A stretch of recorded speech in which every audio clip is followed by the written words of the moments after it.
Terrific. We might get started. Thank you, everybody, for joining us. Our session is Learning as an Economic Development Engine, and I'm very excited about the panel that we have today. We have people who are representing states and territories across the country, and also the employer perspective, as well as the government and higher education perspective. So very interested to hear everybody's thoughts.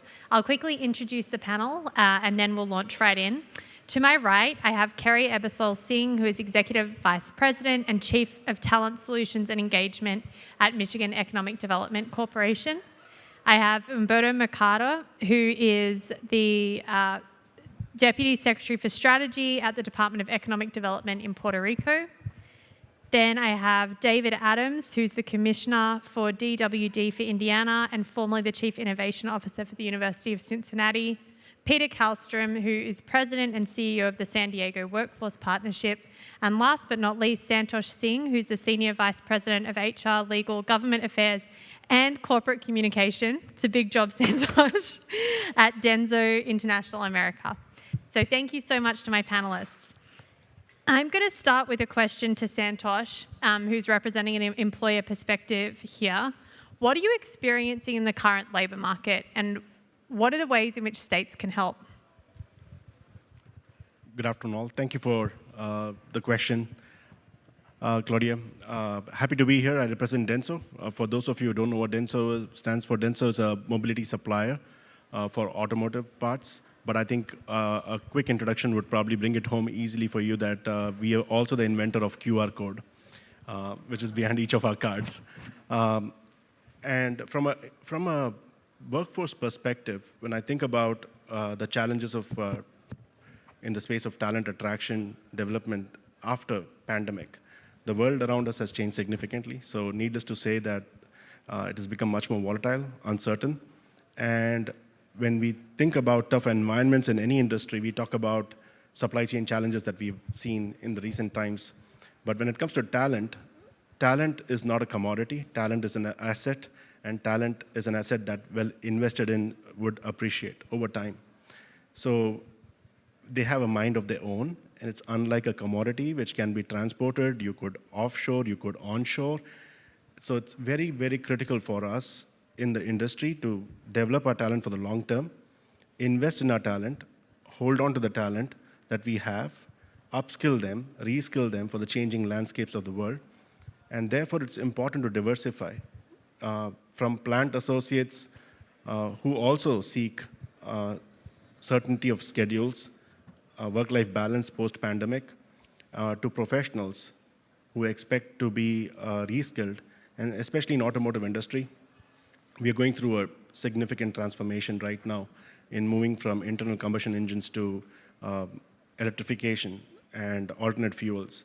So it's important for us as we experiment here to bring our talent along with us.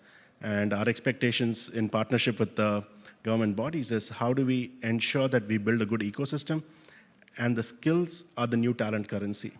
Skills change and evolve much rapidly than education can catch up with. So how can we be more agile in developing our workforce and preparing them for a stronger future with wider, broader perspectives so they are multi-skilled? With scarcity of talent, we may have to live with the workforce that we have and ensure that the highly capable and highly willing are nurtured and developed over time.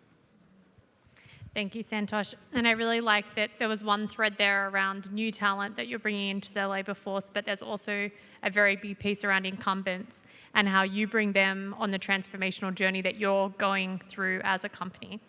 So, Kerry, I'd love to turn it over to you. DENSO operates in Michigan. I know that you have a partnership. Would love to hear how you have thought about economic development as a comparative advantage as a state and some of the investments that you've been making. Sure, and yes, we have a good, or I should say great, Midwest contingent on the panel today, as well as a Michigan is definitely representing. Jenny Gino as well is here from the state of Michigan. And I would say that, listen, as you just heard from Santosh, that talent is the name of the game. If we're going to out-hustle and out-compete, we have to take talent development very seriously. And agility, I always flash back my father who played football growing up, agile, mobile, and hostile. Maybe not the hostile part. He used to say that before I take the court to play a tennis match. But I only mention that the agility and nimbleness, accelerated pathways for folks are really the name of the game. One of the things that MEDC has done since we have a CEO that's just been with us almost 2 years. He started in July of 2021, and one of those things, he knew he had to elevate talent to an executive level position at the organization. That position is now the one I occupy, and we've been in the midst of not only developing a robust talent strategy in partnership with some of our colleagues at the state of Michigan and the Michigan workforce agencies around the state, but we've also increased our engagement with higher ed. Both our community colleges and higher ed system. I don't know if anyone from Grand Valley, there's a Grand Valley contingent at the conference as well, but I think it's a really special moment in terms of the really customized programs that both 4-year and 2-year institutions are willing to collaborate on top of our partners that run the CTE programs in the secondary schools across the state, as well as we are really mobilizing a PK, or Twinkle to Wrinkle. It's a new one. You're like, well, I can't take credit for it, but I like it, especially because it's really gets to developing what employers need. Employers want to be part of the solution. They want to engage with mentors, job shadowing opportunities, and they understand if they're going to recruit the best and brightest out of schools, they need to engage. So that allows us to really bring companies closer to some PK-12 solutions, whether it's customizing the robotics programs in the local schools, or maybe it's developing STEM curriculum, knowing that we have to hook those kids by grade 5. So we are definitely getting more nimble, more aggressive, I'll go back to that word, to provide those those sophisticated talent solutions for employers.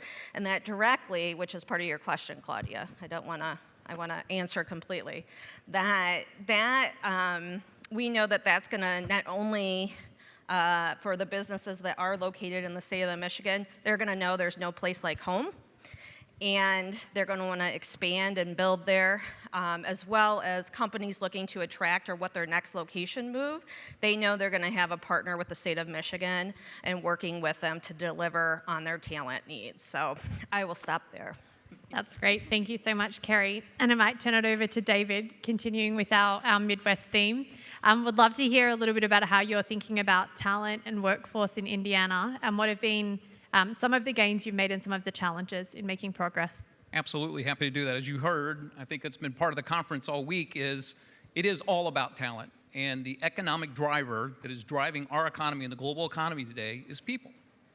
And this is a fundamental transformation that's taken place. We've gone from an agricultural society to an industrial, and now we're into, whether you want to call it the knowledge economy, the people economy, it really is all about talent. Having said that, as you're probably all aware as well, our unemployment nationally is at 3.5%. And any economist, which I don't claim to be one, would tell you that anything below 5, and some will say anything below 4, is full employment. So in the state of Indiana, we're at 3.1% unemployment. Our unemployment insurance, in terms of people filing new claims, is about 0.1%. So we don't have folks sitting on the sidelines. We are at full employment. And if you look at the number of job openings in Indiana versus the number of people available, it far exceeds the number that are available to help support the kind of work. So it doesn't matter who you talk to, whether you're talking to a hairdresser, you're talking to a restaurant, you're talking to Cummins, Eli Lilly, mid-sized businesses, everyone needs talent. There's also a demand and supply mismatch. So not is it just raw numbers, but in terms of the knowledge, skills, and abilities that companies need, there's a massive mismatch. So what are we doing? We're fundamentally in this transformation, we have to think about innovation. And what are innovative models that organizations can take upon themselves to actually develop the talent they need for themselves. And this has really got to be employer-led. If you think about the way a lot of our systems have been set up, it's all about supply of people. But given the pace of change that we're all experiencing, we've really got to work with the employers to better understand the demand. By the way, this is something that Indiana traditionally has not done. But we've got a lot of focus. I've got some friends from the state chamber here with us that are all focused on how do we better understand the needs of employers. So I'll give you a couple examples to think about. So we have a hospital system in Indiana that there's a nursing shortage, as there is a nursing shortage across this nation. But there aren't more individuals coming out of nursing schools that are going to supply that demand that's needed. So this particular system took a look and said, who of our employees could actually become nurses? And they made a decision that orderlies within the hospital system could become nurses. So they went to this group of individuals. They said, we're going to continue to pay you. We'll pay for your education. And for those that want to become nurses, as soon as you become a nurse, we'll pay you at those wages. In fact, what we'll do is we'll back pay you for the effort that you put into this. Now, did that leave orderly positions open? Sure did. But the organization looked and said, we've got to start evaluating the skill sets that we need, and we need nurses more than we need orderlies. So that's one example of what an organization's done to develop the workforce. Give you one more to think about. So it was a recent announcement that Eli Lilly invested $40+ million in Purdue University. And if you read the headlines would say they're producing scholarships. They're actually building a workforce pipeline. So what Eli Lilly is doing in partnership with Purdue University, they're going to select the 17 and 18-year-olds that come into this program. They're guaranteeing them 100% full ride in terms of their funds. They're offering every one of those students an internship. They're also going to have Lilly executives on the ground at Purdue University to ensure that they understand the career paths at Purdue. At Eli Lilly. It's an innovative example of how companies are rethinking how they develop the workforce. And one of the challenges I would share that we all collectively have is because we're at full employment, employers are still of the mindset of this just in time, that I can just identify what I need today. The reality is the individuals exist, they just don't exist with the knowledge, skills, and abilities that the employers need. And so we're starting to see employers look for creative models to help individuals get the knowledge and skills, but they're not just asking, they're investing in those individuals to actually bring them forward as well. So it's just two examples of how we're working to highlight in this transformation innovative approaches to solving the workforce challenge. Thank you so much, David. And I think it's very interesting to reflect on what you've shared about employers needing to change at the same time as the workforce system is needing to change. And there's a bit of a chicken and an egg dance to be worked through there, but it was really interesting to hear the case studies of how that's been broken through. Peter, I'd like to turn it over to you to hear a little bit more about the local level. We've talked a little bit about what states are doing.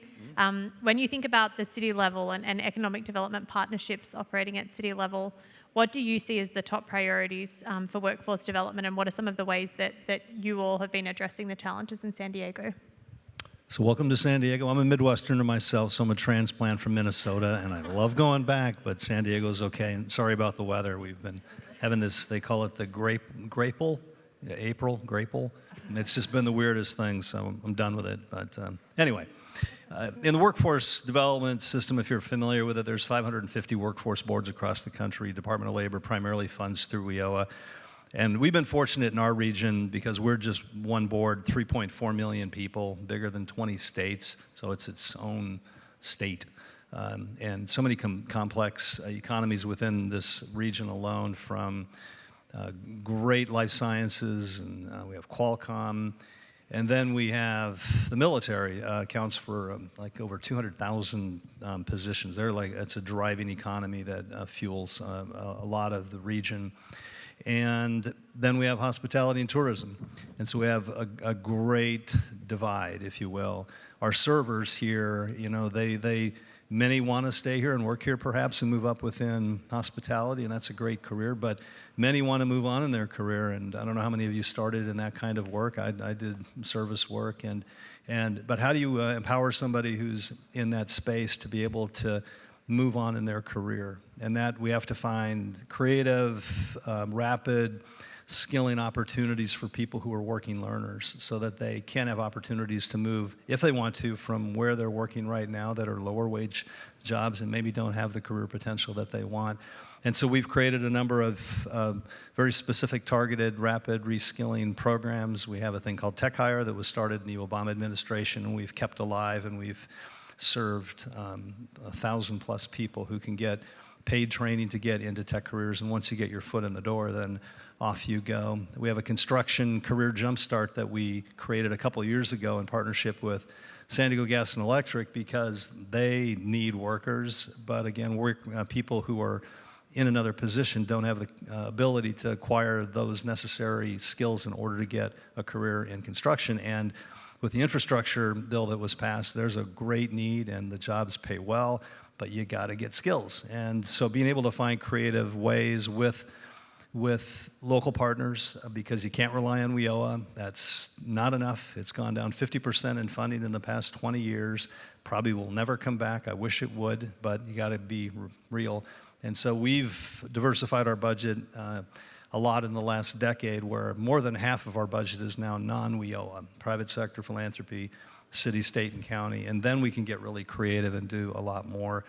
And one other area that we're really leaning hard into, which is why I'm so excited about ASU+GSV every year, is this melding of education and workforce. In the workforce space that I've experienced, there are different lanes almost completely. Workforce, get your WIOA, you put it out, and that's really important to fuel the local economy with training, but then not doing much with education, if at all. And we were that way 10 years ago, but we started by taking our labor market information and research on the labor economy and the needs, made school poster boards for every different priority sector, and then that took off like wildfire. And all the schools have these poster boards that show kids visually what is life sciences and what is healthcare and how do I access that. And we've kept that alive. We've built an online tool we call My Next Move, where you can get live data that's tapped into the ONET.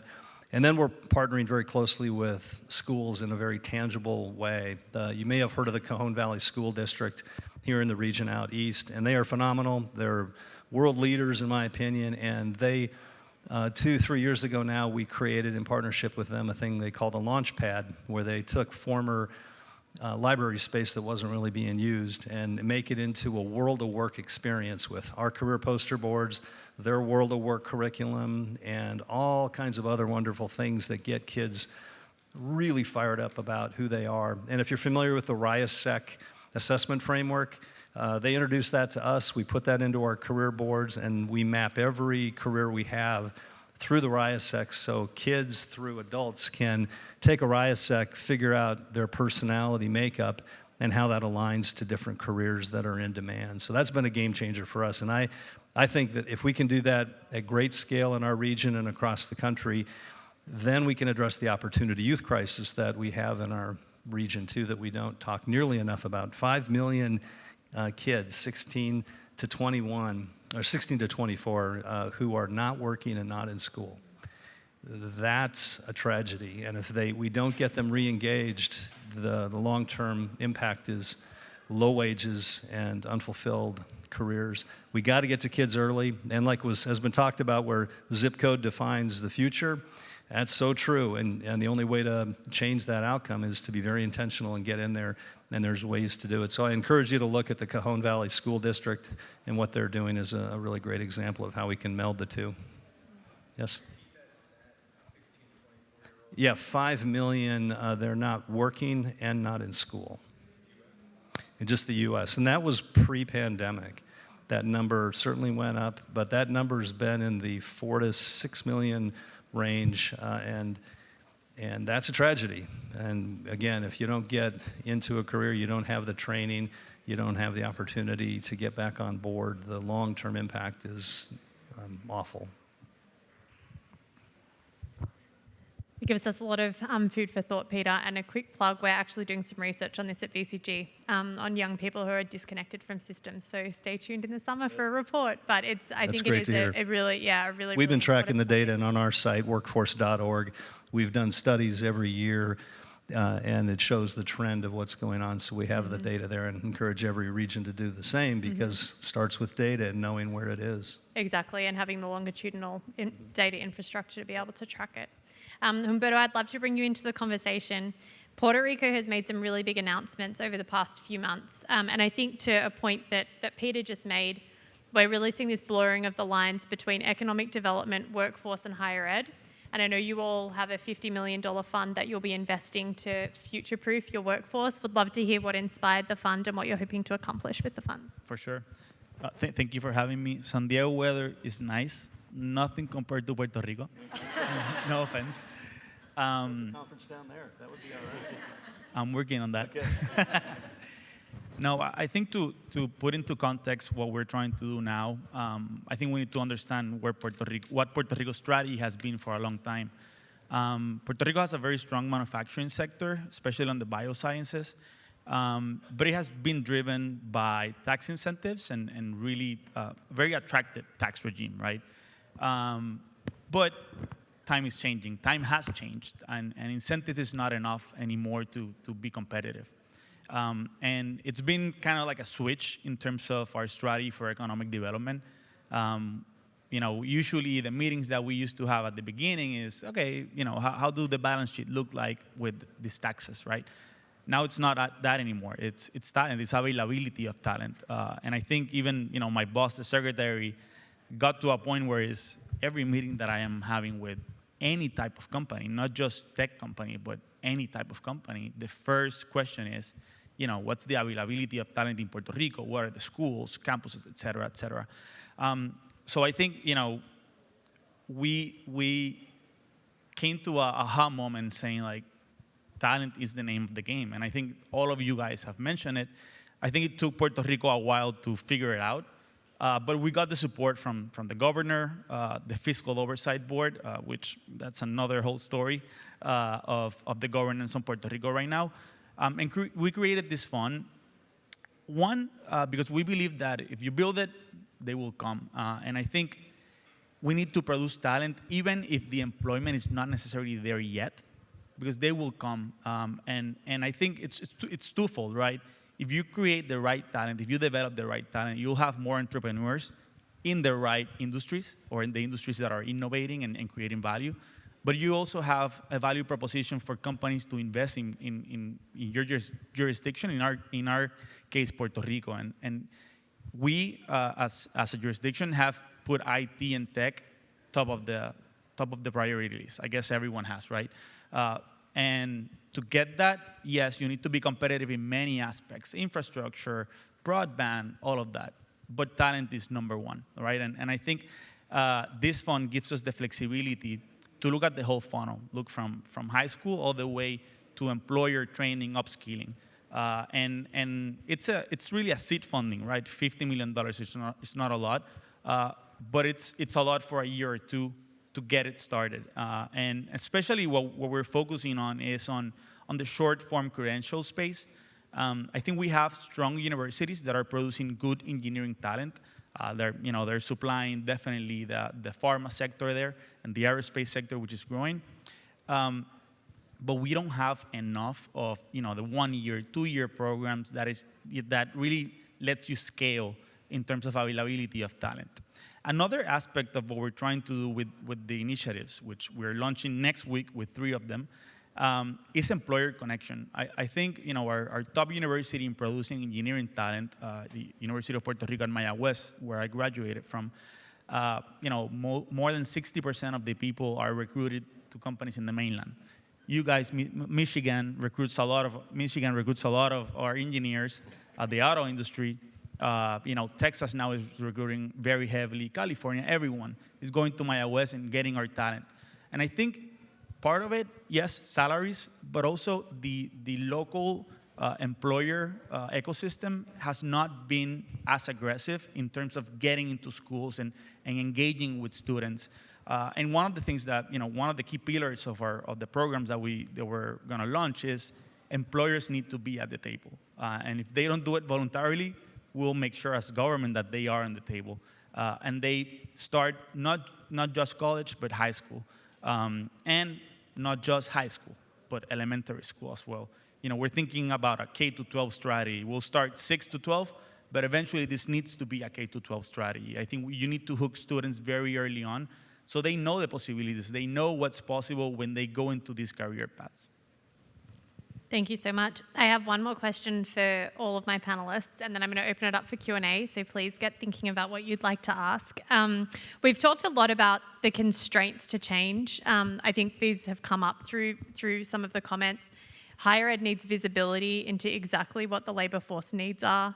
The incentive structure isn't always aligned. If you want to be a selective school, you actually really want a small pipeline, but the labour market is needing a bigger pipeline. We've talked about early career exposure and how important that is, and employers being more flexible and being willing to hire, train and deploy, or maybe look for a different skill set than they've traditionally hired. So all of that is my preamble to my question. If you had a magic wand and you could change one thing about our existing system, what is it that you would change and why? Maybe Santosh, we can start with you. Yeah, sure. I'll probably start with the context, just to put things in perspective. In the year 2035, US will be at a tipping point. It's a statistics that people who are age 18 and below will outnumber people who are 65 above, 2035. So imagine that future and think about the kid that's 8-year-old today would be in the workforce. So it's very important to go and understand how they think, what do they think about career explorations, versus taking an approach of linear career progressions as we have done traditionally in the past.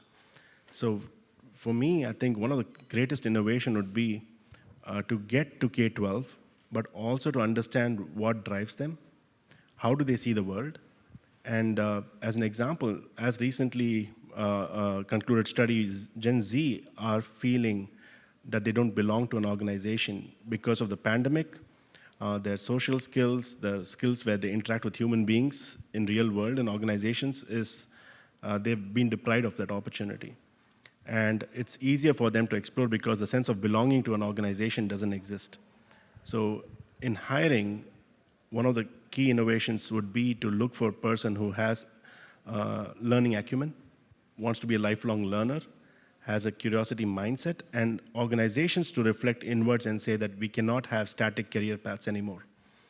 We have to honor and we have to meet where the talent is and allow an ecosystem after higher education also to continue learning.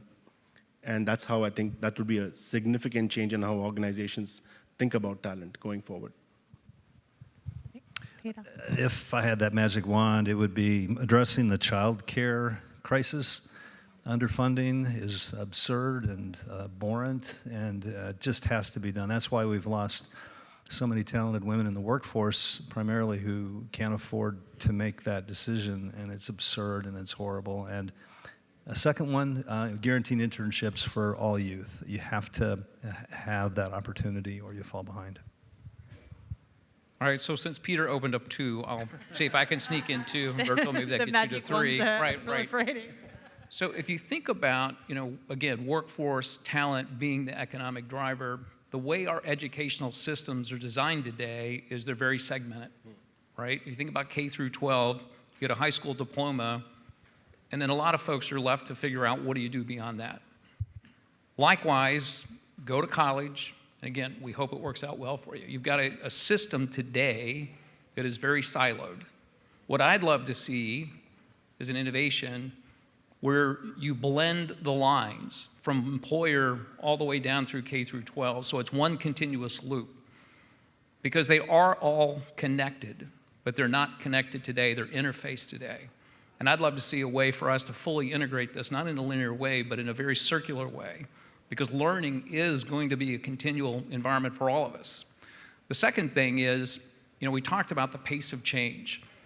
I was with Lightcast earlier today, and they said since 2016, 76% of the skills that individuals learned are now obsolete. The World Economic Forum has said in 2020 that the half-life of skills is less than 5 years. Given this, there are lots of well-intentioned organizations trying to do lots of good things. For the state of Indiana, I think one of the things we've got to figure out is how to get together collectively to get the North Star moving in the right direction, because things are moving so quickly. we've all got to be on the same page in a way that moves us collectively forward. So that's my second. You know, it's similar to some of the things you mentioned, but the one thing that I think needs to happen, at least, thinking about the higher ed space in Puerto Rico, is how do you make the faculty go back to where innovation is happening at the private sector? I think, my experience with higher ed in Puerto Rico, professors are there for 30 years, 20-something years, and they do their research with federal grants and whatnot, but I think they're disconnected to the innovations that are happening at the private sector. I would force every faculty member to every 5 years to have a year working on the private sector. I just think things are changing so fast at the private sector that higher ed and the education system is just staying behind. I would probably do the same with faculty at the K-12 level. I think it would be probably harder. They may not have necessarily the skills that PhDs at universities have, but somehow I would try to integrate them into the innovations that are happening in the private sector. Kerry, I gave you the hardest job going last, but I know you've got a creative brain. Well, I'm going to make two assumptions. I'm going to try not to repeat anyone. That's one. Two, and money. Money's no object. Okay. Never. Okay. In that frame, this is kind of playing off. I want, in a seamless way, in a lifelong learning journey for individuals, a combination of a tech solution that also inspires this passion and aptitude of individuals, whether you're an adult learner or my 5.5-year-old who I wish his after-school program did STEM work, which is a separate, people tell me I'm too aggressive, but I want that. But play is important, but I'm half joking, see. But in all seriousness, I think because it is too fractured, I know that has already been said, and I think that there's a way to help drive that solution, but also it can't be just tech, it's gotta be human-oriented, because it's still needed in terms of how folks wanna impact the world, and that comes back to us all being connected as humans, so that's what I would add. Terrific, thank you. And now we have about 7 minutes left, then it will be happy hour time. So they have to be really good questions. We'll open it up to the audience. Yep.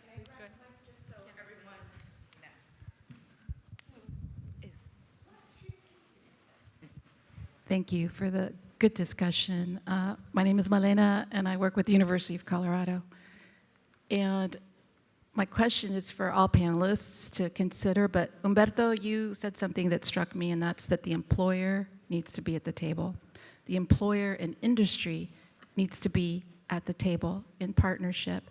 And how do we also consider a diverse workforce where equity is important and how we're also channeling individuals from the higher ed system or community college system into the workforce, and how is industry accommodating that through several thoughts and avenues. One is internships, and the internship model is really designed for the privileged. Let's think about that.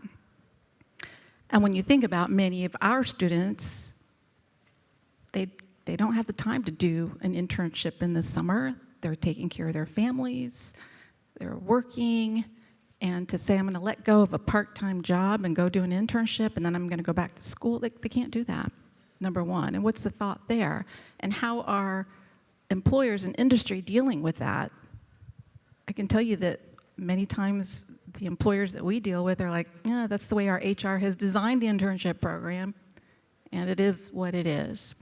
And then the other question, or the other thought, is how you were also looking at these channels where we're providing talent as an asset to an employer, and then how's the employer also welcoming a diverse workforce? Can't tell you how many individuals we've, through our career paths, through our career office, have placed them, and they come back and they're like, you know, that place did not look like me. and there wasn't a whole lot of support there. So economic development, important, but industry needs to be at the table too, with all of us, including higher ed or any of those channels where we're providing the asset. One thing I was thinking while you were asking the question, but also telling, is employers are going to be there in the MITs of the world, in the Harvards of the world, because everyone knows, 90% of the talent that it's really good talent. So they'll be competing there. It's how do you make them go to where they naturally wouldn't go, right? To open up the spectrum of the possibilities. And that's where, government has some leverage. Government has funding, right? If you're going to use government funding, then you need to consider equity requirements as part of your recruiting strategy, or however, in our case, when a company comes to Puerto Rico and they have, we give them a tax decree. It's a contract between the government and the company that for 15 years you have an established tax rate, et cetera, benefits. And one of the things that we're internally discussing is, should we have a requirement there about equity, about recruiting in minority? I guess Puerto Rico as a whole is a minority, but given inside Puerto Rico in underserved areas, right? One of the programs that we're launching, which is the K-12 initiative, we're selecting 7 schools to pilot. And one of the requirements is equity, right? How do we make sure that we have a diverse set of students and schools that are representative of the Puerto Rican population? And I think our role as government, we need to force it, because companies, they'll go their easy route, which is what market gives them, right? I guess I may or may not answer the question. I give some thoughts. So I want to jump in. I'm chomping to jump in on this one. So one of the things we've done in Michigan is set up industry verticals that we call talent action teams. So our first one that we launched was based on EV and mobility, not a big shock for us in our state and our global leadership there. But and we have 15 companies ranging from OEMs or suppliers that sit at that table. We represent, after building some consensus on their priority positions for sourcing over a year, we represent those needs with our higher ed institutions across the state. So as you know, we have 15 publics, as well as 30 community colleges across the state that we work with through an RFI process to figure out how they customize, how they would recommend customizing a solution to meet a specific need. We have 2 minutes. On the DEI, I'm going to try to speed. Sorry, I announced that to everyone. A couple of things on the DEI piece. We have on a couple of threads. One, not only through the strategic investments and working with higher ed, saying, like we're supporting Michigan State University right now on increasing their math boot camps in the PK-12 system, which is focused with a DEI lens and those low to moderate income zip codes within the state to cultivate and widen that pathway into engineering school or software development, as an example. Also, we launched a scholarship program, a $10,000 benefit scholarship for those that accept a job graduating from school at one of our core employers.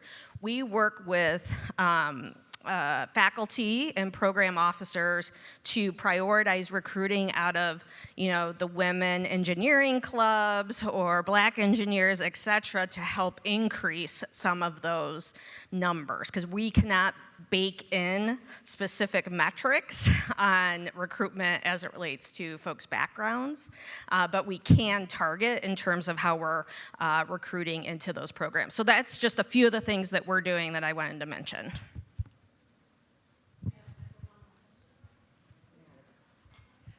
Hi, thank you. I'll talk fast because I know we're down to just a few seconds.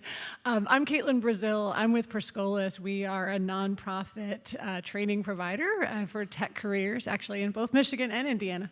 And so my question is really kind of twofold. I mean, one is, as you're talking about those investments, I'm immediately thinking, like, where is the space for the sometimes more nimble nonprofit sector that can provide skilling and tends to be able to be more agile in curriculum development. But the other piece that I wonder about specifically for economic development is whether there are opportunities through that kind of tax credit programs to encourage employers, or even perhaps require employers, to invest in that training for the workforce that they will eventually benefit from. You know, I think we've seen that kind of diversity requirements in a lot of cases, but the challenge is if you don't have the skill set to align with the diversity that you've required or baked in, you end up in kind of a catch-22. So, long-winded. So quick thought. So yes, there are tax credits. There are states doing tax credits around training and things of that nature. But I would say one thing to keep in mind is we're still fundamentally in this transformation, right? There's a lot of emphasis. You'll hear a lot about, well, higher ed's got to change. We got to change K through 12. Employers have to change. They're going to have to think differently about their human resource systems, how they invest in the development of talent. If you think about the world we've lived in to date, it's been just in time. I post a job, people show up. We're at full employment. People aren't going to show up. So employers as well are really going to have to start rethinking how they're going to invest in the development of the talent that they need for their businesses, not just to get them there, but how they continue to invest. And that's going to be a really interesting transformation as well. And we're all just kind of in this, what I call, very weird state where it's got to be driven. I think the point made earlier, it's got to be driven from the employer. But they've got to be at the table financially as well. And that's a shift for them. If I may add just a quick comment on employer side, our organization does what you say in terms of not giving up on our associates. So the incumbent workforce development, like even if the industry shifts from internal combustion engines to electrification, we have a program called Power Shift where we look for associates who are mechanical engineers, who want to go into software. We develop them and ensure that they get opportunities to explore their career paths, and then if it suits them, they go to that path. Otherwise, they choose to stay where they want to be. So I think it's an important aspect that employees need to understand, that it is deeply rooted in the culture of the organization, that it has to be a people-centric organization. Terrific. Well, I know we're a couple of minutes over, and we don't want to stand in the way of people's cocktail hours. So a huge thank you to all of my panelists, and thank you to the audience for your questions and your participation.